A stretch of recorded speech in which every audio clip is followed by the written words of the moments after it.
points. I'm sure you're all burning with questions. You would like to find out what Mr. Chabula did to the mother, how he answered the question, how that meeting went. We'd also like to find out how our brand ambassador managed to be accepted after all those rejections. I felt like, okay, what you see sometimes looks so good that you don't know what happens in the background. So we'll go into a discussion, and I'll invite our speakers to just come and join me so that we can just get to hear some more.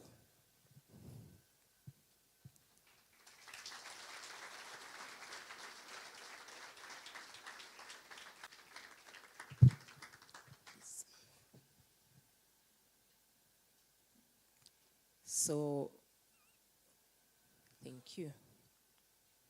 I'm sure everyone is itching to hear more from what has happened, what has driven you. I must put a disclaimer that my nephew comes to church because he saw you at church. And he told everyone to say, I go to the same church with Pompey. And we don't have to wake him up to come to church. He comes for garage on his own. Yeah. So I'm trying to get through to the questions that people have posted. Just give me a second.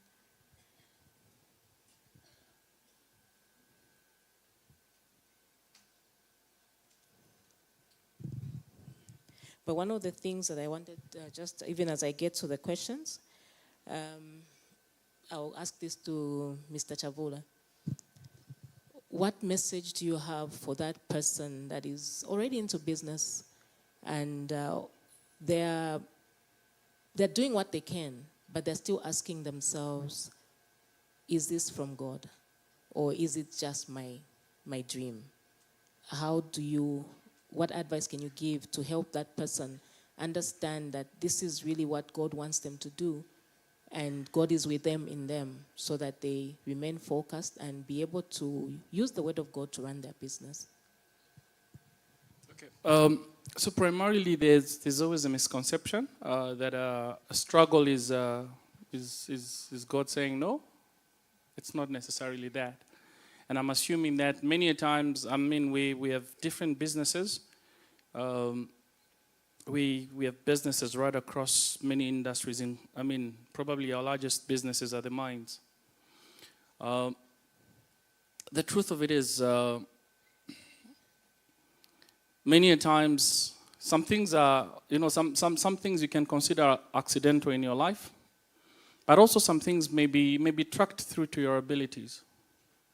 Now, it's very easy when you're having a difficult time or you're lacking momentum, you sometimes begin to think, maybe this is not from God, it's not just working.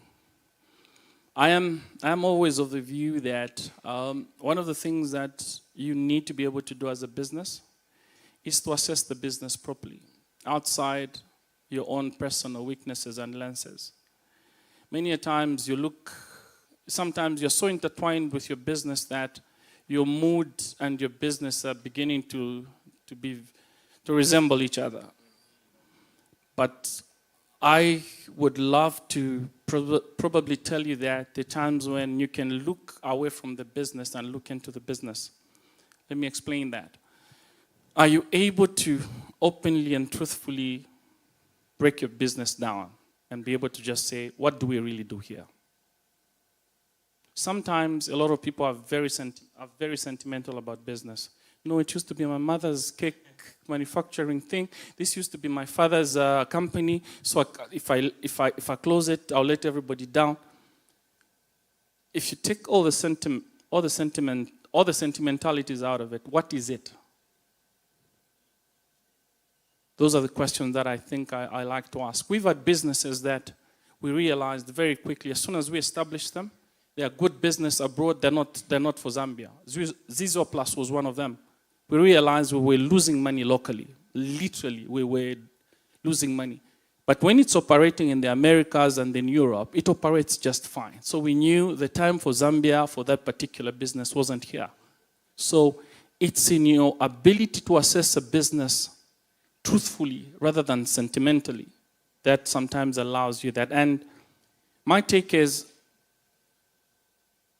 all of us at some point, either through what we hear or what people tells us, sometimes people do create doubts in your head. Sometimes people can tell you things that you're like, maybe, yeah, maybe this is not from God. So what I've told people, like, I have built a set of friends that I'm accountable to, and we can be open. So sometimes it's a case of asking the right people the right questions. Why are you going to ask, how am I going to ask my mother? My mother is late, by the way. So how am I going to ask my mother a question about GDP? What does she know about interest rates? If I need interest rates, go to my brother accountant there. Call him up. I'm like, I'm not getting this. What's going on? And he will help me. So I think it's those nuances. But sometimes some people keep dead businesses longer. So there must be a balance there. Sometimes people like the idea of director, chairman, CEO, because that's what they know you at LinkedIn. So you're afraid if I kill this, why do people call me now? We've had to kill some of those businesses. It doesn't change who we are. So I think it's the balance. Wow. Thank you so much. That is so insightful. To everyone, please scan the QR code and do send your questions. I would also like to invite those that are online. Please just do scan the QR code and send through your question. As the audience are doing that, my next question is to Pompey. The household name Pompey. Sometimes when people say Mr. Chaka Nantonde, you're like, okay, who are they talking about? Yeah. So the question is, what advice would you give to a young person who's trying to venture into becoming a musician or an artist with the vice that is there is those are not careers that children should go for. Parents have struggles with such careers because of what's happening, and also to stay afloat being a Christian because the industry itself is very dynamic. What advice do you give to such a child? I think I will just add on to what I shared, I guess, in my presentation. Obviously, even for me, I had a vision for myself. I had, I was in the academic space and I was quite good at it. I saw myself being a corporate titan, and I had desires that I wanted to achieve according to my personal will. But like was shared yesterday, even in regards to entrepreneurship, the fact that it's illegal to do entrepreneurship without the instruction of the Holy Spirit. I exist now in a space where I just believe in the obedience, having your secret place. So don't just want music because you want it. Want music because you've been instructed that that's what you need to do. And obviously in that space, provision will be there for you if you follow that. So I think that's how I would respond to that. Yeah. Thank you so much. We learned yesterday that where there's vision, there's provision. Yeah, and vision comes from God. Thank you so much. And then this one goes to Mr. Chavula. What advice would you give to a young lady starting a beauty salon business? Okay. I think one of the things that I think has been, I noticed this yesterday and I'm probably seeing this today. One of the, I struggle to do things that I have no business doing. Let me say this slightly. I would like to be nice to you, but I struggle to do things that I have no business doing. Why? Because you must have clarity and purpose to get certain things done. Because, like I told you, businesses have a life of their own. It's not just the glamour. I'm a business person. I do this. This is what I do. that is very secondary to the actual deliverables that businesses require. So if you're a young person and you feel very strongly that you have to do this, and that is your conviction, I don't think there should be anything stopping you. But again, you have to assess these businesses quite properly, because the one thing that people many times don't do is the SWOT analysis. I am strong on that, actually, way past after you've heard what God is leading you in. It is important to even know where you're supposed to do that. Because it's one thing to be called, but where are you called? Where? What's the story about your calling? Or what's the story about your purpose? Are you supposed to be that engineer in the car park, or at the mines? Or if it's the mines, which ones? Or if it's a salon, where? So there has to be a higher, I don't want to complicate this. All I'm simply trying to say, there has to be a degree of purpose, there has to be a degree of direction, there has to be clarity, so that you don't, like, I remember telling my own young sister, because I think I've given her money for business, I think 5 times now. Last time I'm like, okay, fine, I can't do it. But you help everybody. No, but I can't give you. Why? Because this is not a show. This is real life. That means there are certain things that we must be very clear about.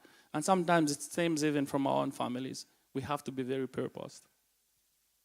Awesome. Thank you so much. That is very, very insightful.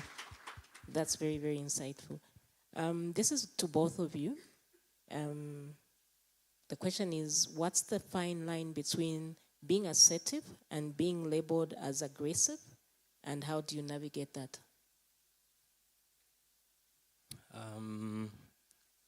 Being assertive, great question. Being assertive, being aggressive. I would say, so once again, all the aggression in me was taken out of me.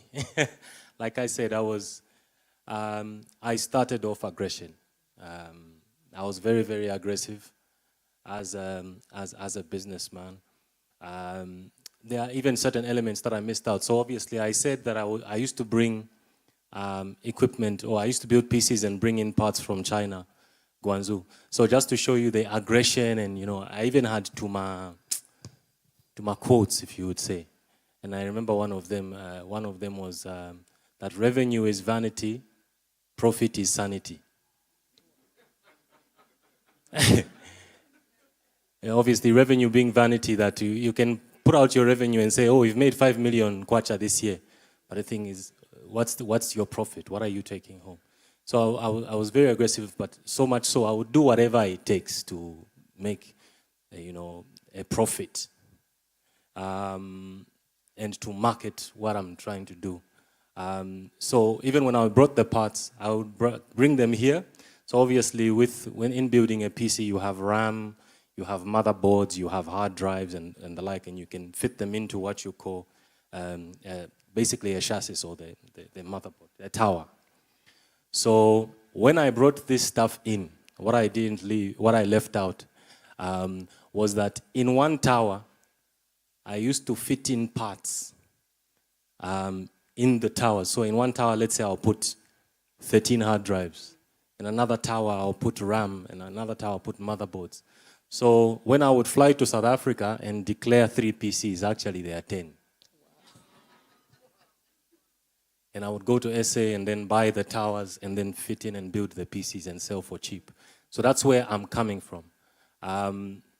But obviously that's trading. That's operating on scarcity, as we've been taught. And so again, I'm sorry to sound like a broken record, but again, I would say just obedience and instruction. Some of the aggressive strategies we can want to use, God gives unusual strategies. And I feel in obedience, that's where true innovation is. And when you listen to the voice of the Holy Spirit, I mean, I had no idea. just to also encourage people. I know Oscar, Mr. Chavula would know.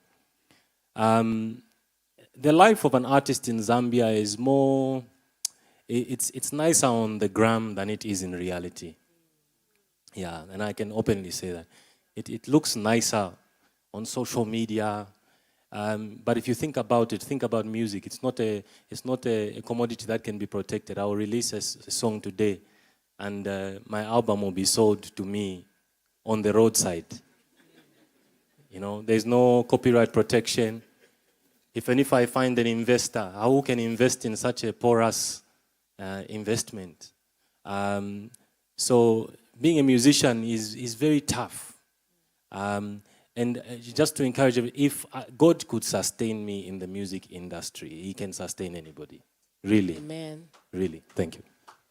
No, thank you so much. I remember, please give him a round of applause. That was nice. I remember in your discussion, you did say most of your frustration came during disobedience. Yeah, so obedient is the game changer. No, thank you so much. Mr. Chavula, would you please give us your insight on that one? The one thing, okay, so sometimes people find me abrasive. Sometimes people think I'm a bit on the hard side. So, so it just depends on. For me, I think I would like to assume I'm consistent as a person, but I also do know we live in an environment in the world where there are labels, also in a world where people are literally trying to turn us into something that we are not, purely because it fits into their bigger picture. So sometimes I've seen that as an issue personally. So I try to resist that, and I try to avoid a situation where I'm being dragged into things that I know are not part of my values. Now, in one of someone called me aggressive a few years ago, I think about 5 years ago, when they had offered us, I remember if Changwezi, I think they had offered us $2 million over they wanted us to include a gay thing in one of the movies that one of our companies was producing, and that if we did that, they will increase the budget. So in that meeting, I think it rubbed me the wrong way, and I told them we don't do such things. And then the person from the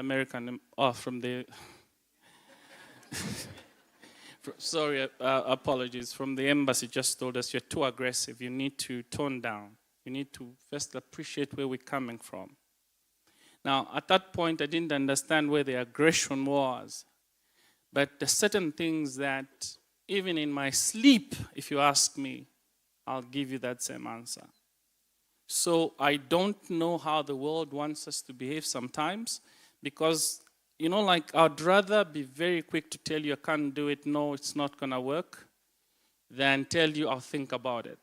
Now, because the world is so used to lying, when you tell them, I don't think I can do it, the first thing they'll label you is either aggressive or arrogant.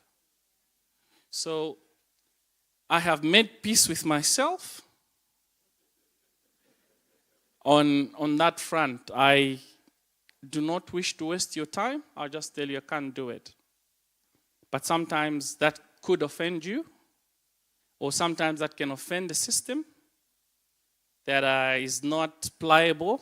Sometimes they say I'm not pliable, but I also understand I'm not pliable.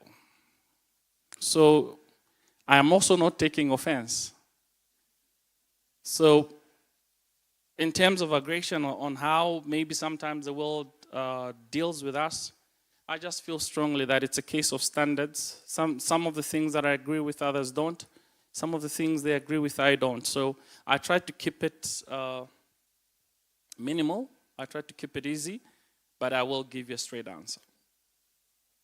Awesome. That is very, very good. I like the fact that you recognize that people will always have perception, but it's always important to know what is right. As long as it's right within you and with God, you're good to go. Thank you so much. There's a follow-up question maybe that speaks to what you've just said. And this says, how would you handle a situation where, sorry, not this one. Oh yeah. With regards to business, do you have any regrets? Is there something that you wish you had done, or is there something you didn't do? Mr. Chavula. Mr. Me? Yes. Oh, okay. Do you want to take it? Take that up first? Okay. I think for me, I could relate so much when Mr. Chavula was talking about not knowing your value. Because I was such an introvert, because I was so, everything always catches me by surprise. I was surprised I was on this poster. I'm surprised I'm here. You know, next to the owner of a mine. You know, I think the thing that I wish I got earlier was confidence. Yeah, I wish I got the validation I needed earlier so that I was confident enough to know I had the capacity to do some of the things I'm doing now. I had to work to, it had to be, it unfolded in a way that it's only much later when I got the confidence to do some of the things I needed to do. When I was younger, I was so fearful. I never had the confidence to do any of these things. So I think if there's one thing that I regret, and I'm trying to make sure that as a father, that I want to instill confidence early in the children, so that yeah, they are confident. You know, sometimes you think from the States, you find a Harvard graduate immediately, almost after 1 year, takes up position as CEO, and you wonder, how did he get the confidence straight from graduating in university to getting such a role? And I feel that's confidence, and I feel it's really a currency that we need to encourage people to have more and more. Yeah, That's awesome. Yesterday, thank you so much. Yesterday, I think all the speakers have spoken about confidence. All the speakers have taught us about boldness, how you need to roar like a lion, because you need to show up with your confidence. It's your confidence that will create room for you. Yeah, so thank you so much. Mr. Chavula. I have never had that problem. Kopala. I hope that doesn't come out cocky, hey? Yeah.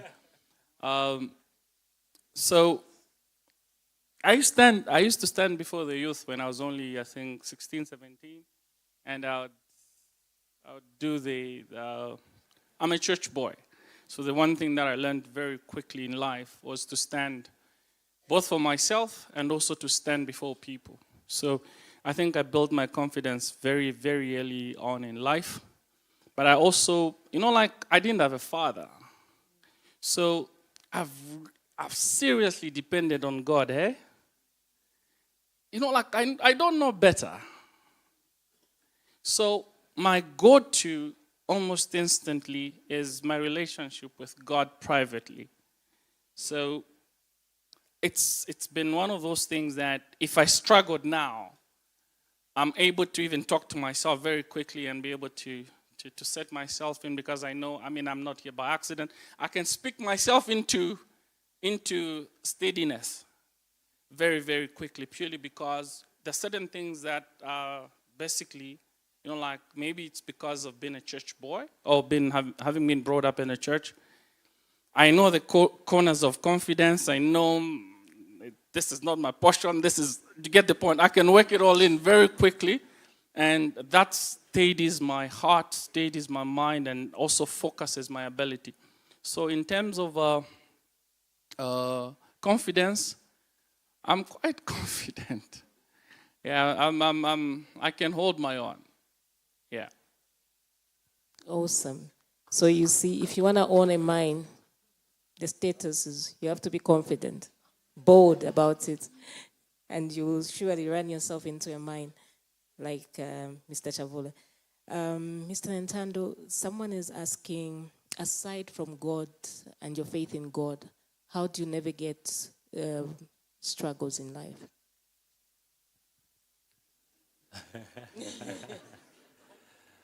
Okay, Pompey. How do I navigate struggles? I think the secret place. One of the sermons, and I know Bishop Bruce is one of the sermons I've heard him preach, and I never get tired of hearing it. It's about the sacred place. The sacred place.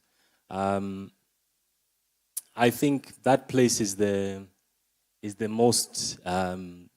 When I come out of there, no matter what challenges I'm facing, when I come out of there, it just finds a way to cheer me up. And I mean, there have been many moments, many challenges. Obviously, I shared moments of rejection, moments of anxiety. So I think the secret place is what has kept me really. Of course, there are other things like I jog. That's one of the activities I feel that just helps me keep just mental health. I think it helps for that. And I just find those different activities that give me peace. And I just note them down. And every time I feel peace, I note down that moment.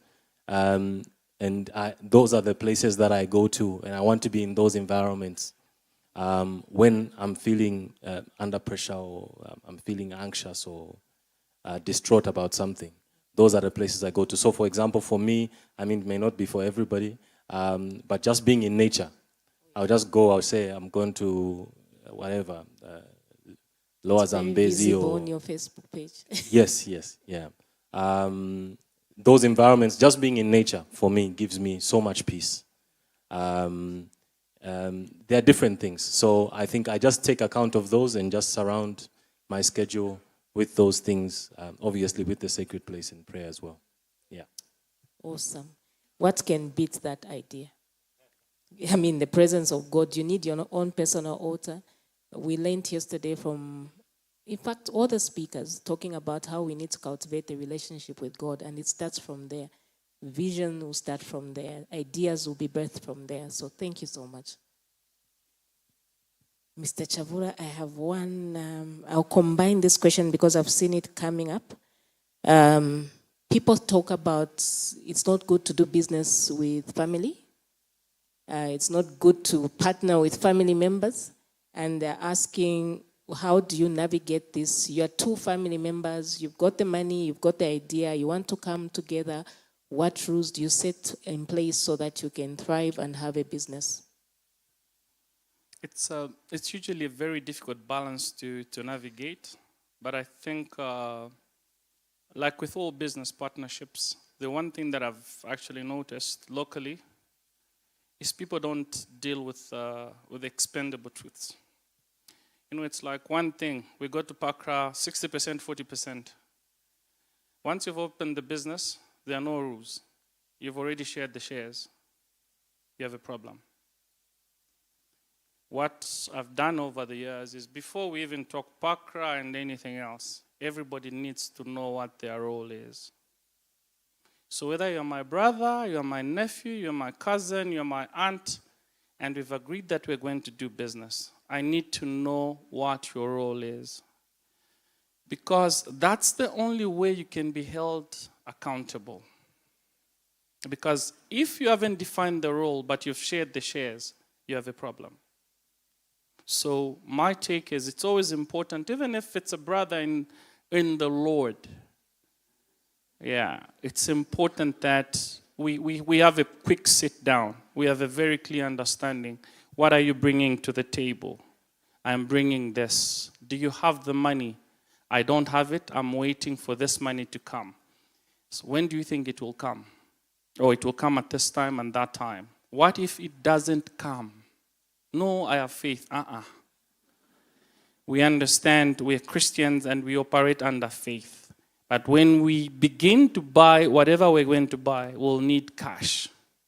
Your role cannot be, we cannot say he brought faith in cash. I'm being open. So sometimes it's how laxed we are that causes the problems, that then becomes bigger problems, that then engulfs families, it just that destroys you. So for me, what we've done over the years, it's been a case of, let's define things.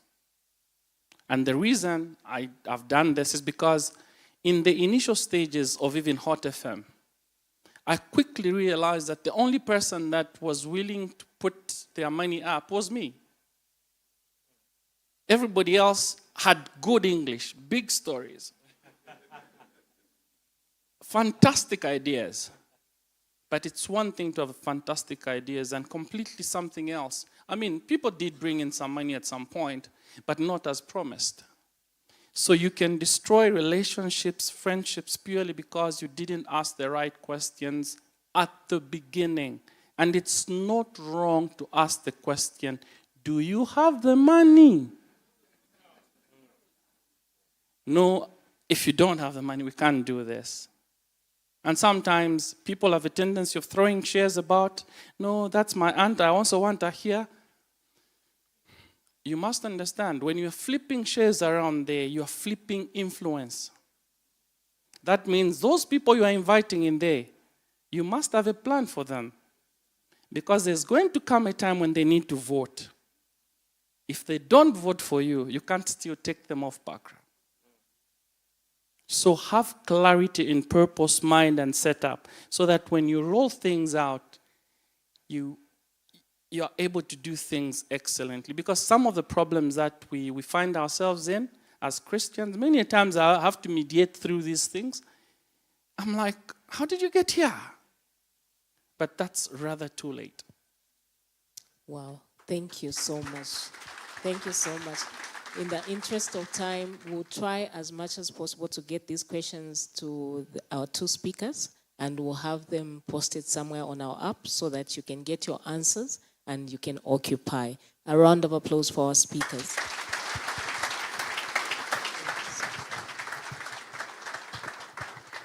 Thank you so much. And at this point, we'll end our first session, and we'll take a break, have lunch, and then we'll have to resume at 13:45. Remember the voting that has been happening? There's something big that's going to happen immediately after our lunchtime hours. So please do come in time so that we can start in time at 13:45. I'll invite us to just be upstanding, even as...